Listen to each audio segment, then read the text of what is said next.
We are extremely pleased that you are here. It is good to come together for the purpose of co-creating. Do you agree? Yes. Co-creating at its best, isn't it? You are knowing what you are wanting? Well, we feel your vibration, and we hear your words, and we see what's in your vibrational escrow. Do you know what your vibrational escrow is? Do you know what we mean by that? You are source energy in physical bodies. Are you coming to remember that? And as you come forth into this physical body, the variety that surrounds you inspires constant new awareness of what you would prefer. And each of those preferences, whether you ever say a word about it out loud or not, each of those preferences moves forth out of you like a rocket of desire into what we are calling a vibrational escrow. But what we literally mean by that is that rocket of desire emanates from you all day, every day. When you know what you don't want, a rocket of desire about what you do want flows forth from you. And when that happens, the broader, non-physical part of you rides that rocket and becomes the vibrational equivalent of it. So there is this duality within you, you might say, these two vibrational points of reference that are always playing off one another. The question that we are wanting to ask you to ask yourself all day, every day is the physical, human, mortal part of me, this leading edge me that I know as me, the one that my mother named and the one that I have seen as me in the mirror, this physical part of me, is this physical part of me with all that I'm thinking and doing, is this physical part of me a vibrational match to the larger part of me?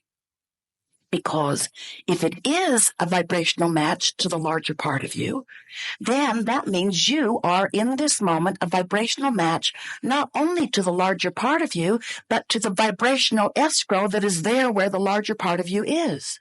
So it is our desire that you come to recognize these vibrational aspects of you and that you begin to pay attention to the emotions that you feel all day, every day, because they are your indicator of this vibrational mix between who you are letting yourself be by virtue of the thoughts you're thinking here and now, and who you have become by virtue of all that you have lived, including that which you have just set forth through the contrast that you are living.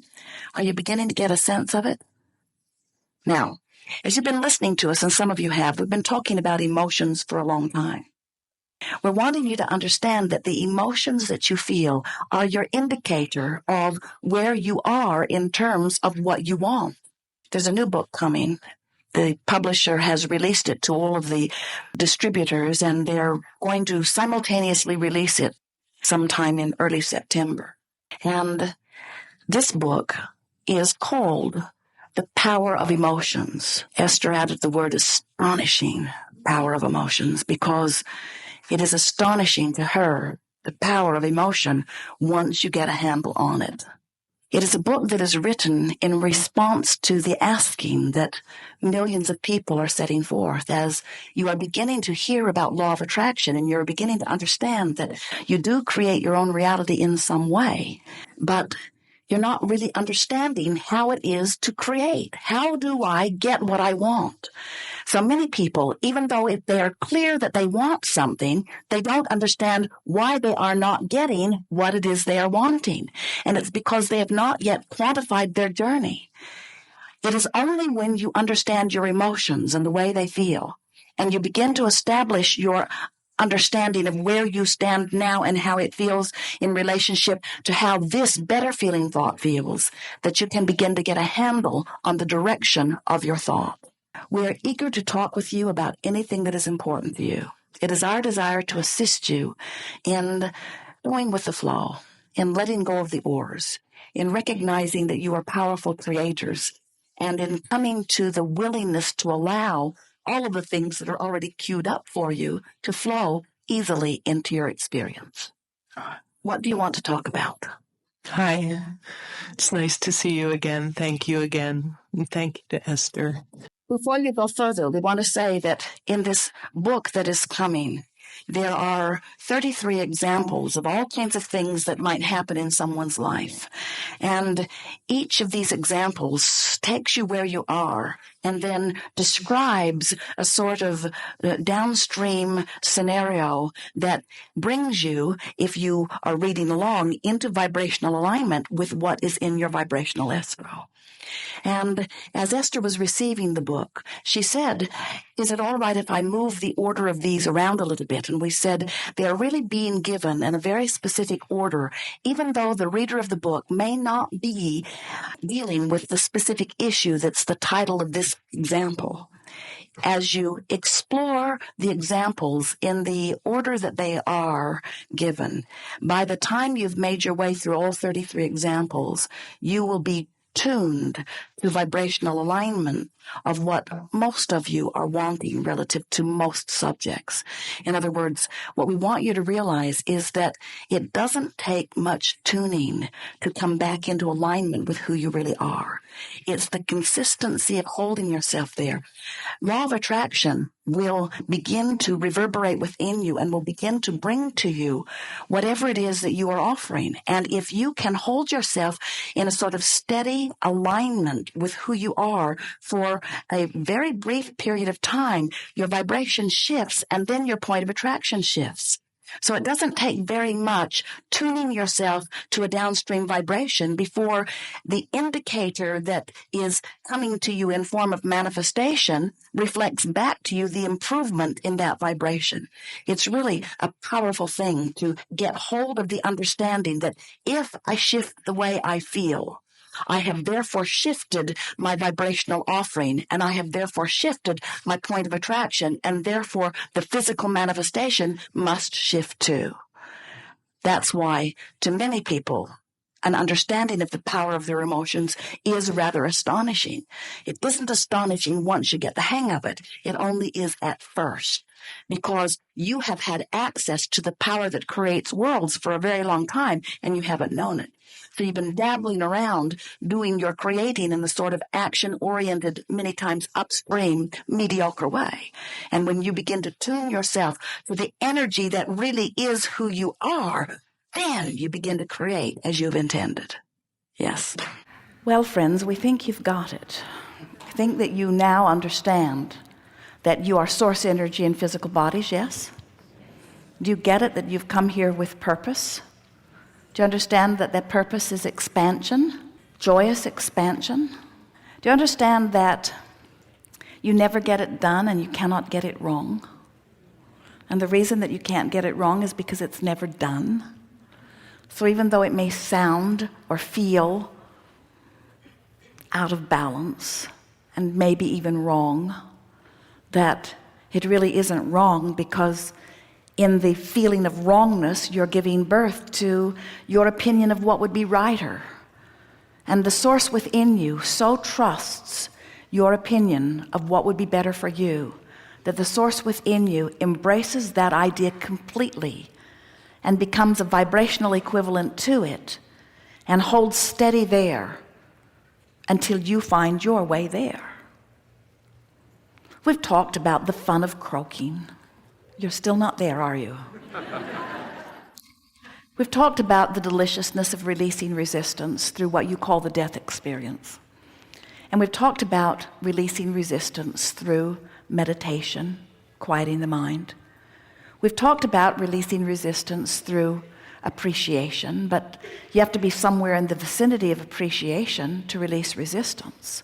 But do you know, with every feeling of relief that you find as you make your way up the emotional scale, with every feeling of relief, there is the releasing of resistance.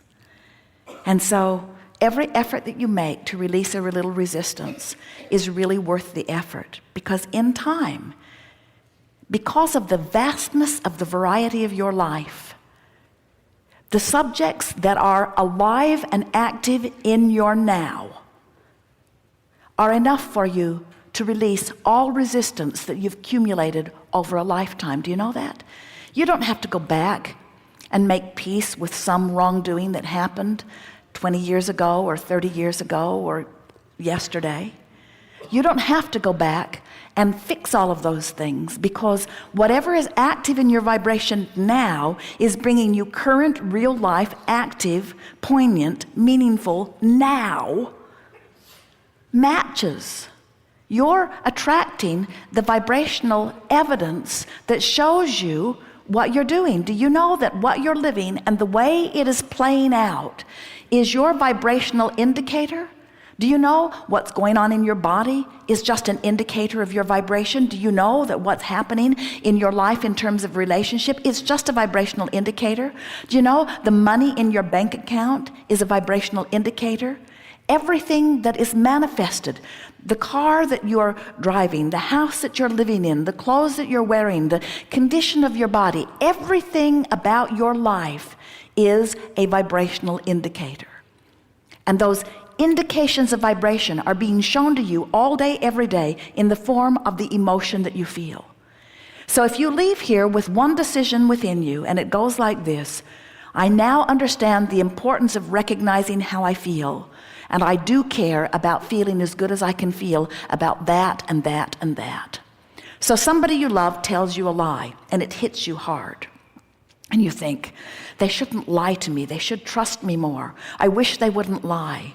And then you try to wrestle them to the ground, and you try to figure out why they are lying, and you try to figure out where the lies started, and you try to understand the motive of the lying, and all you do is get yourself in a scramble because you can't begin to understand it. You couldn't sort it out if you had 100 lifetimes to do it. But you can recognize that your attention to this subject is causing you discomfort right here and now, and you could choose a better feeling thought. So you find a thought that goes something like, I don't understand where they're coming from, and that gives you a little relief. And then you think of a thought such as, well, I have told a lie before, and that might make you feel better too. And then you think a thought such as, the only time I've ever lied was because I didn't think the person would like what I thought to be the truth. And I wanted them to feel as good as they could feel. So maybe there is some compassion in lying somewhere, and you feel a little better. And then you think, I don't know why I'm making such a big thing about this. And then you think, I can't even remember what the subject at hand was. And then you think, I think I've been making a big deal out of nothing. And then you think, this is a person who I really love. And then you think, it really doesn't matter what they're doing. It really only matters how I feel about them. And then you think, I should not ask them to behave in certain ways in order to love them, because I am one who offers unconditional love. And as you work your way through issue after issue with person after person and subject after subject, before you know it, within 1 or 2 or 3 days, certainly 4 or 5, and absolutely within 30, you will have had enough real life experiences show you the vibrational evidence of what's going on with your vibration that you can clean it all up. Within 30 days, you can have cleaned up enough of your vibration. And by clean it up, all we mean is find a better feeling thought, find a better feeling thought, find a better feeling thought, find a better feeling thought. That do you know that you are 30 days or less from being a vibrational match to the source that is really you? To the reason that you were born, to the coming forth into this physical experience, to the living the joyous life experience that you've come to live, to the being a vibrational match to what's in your vibrational escrow, to the getting inside everything that you've ever asked for. Do you know how close you are in terms of time to having everything that life so far has caused you to ask for? It's such a short distance. It just requires some caring about how you feel, and a willingness to move yourself deliberately up the emotional scale and back into vibrational alignment with who you really are. As you do that every day, you'll see the world a little more through the eyes of Source. And as you begin to view your magnificent world through the eyes of Source, you will then revel in your beingness and in that of others. And you will feel pride and worth beyond physical description. And you will begin to express to others, I've come forth with great reason into this physical body, and that reason is for joyous expansion, and I wish that for all. There is great love here for you, and as always, we remain joyously and permanently incomplete.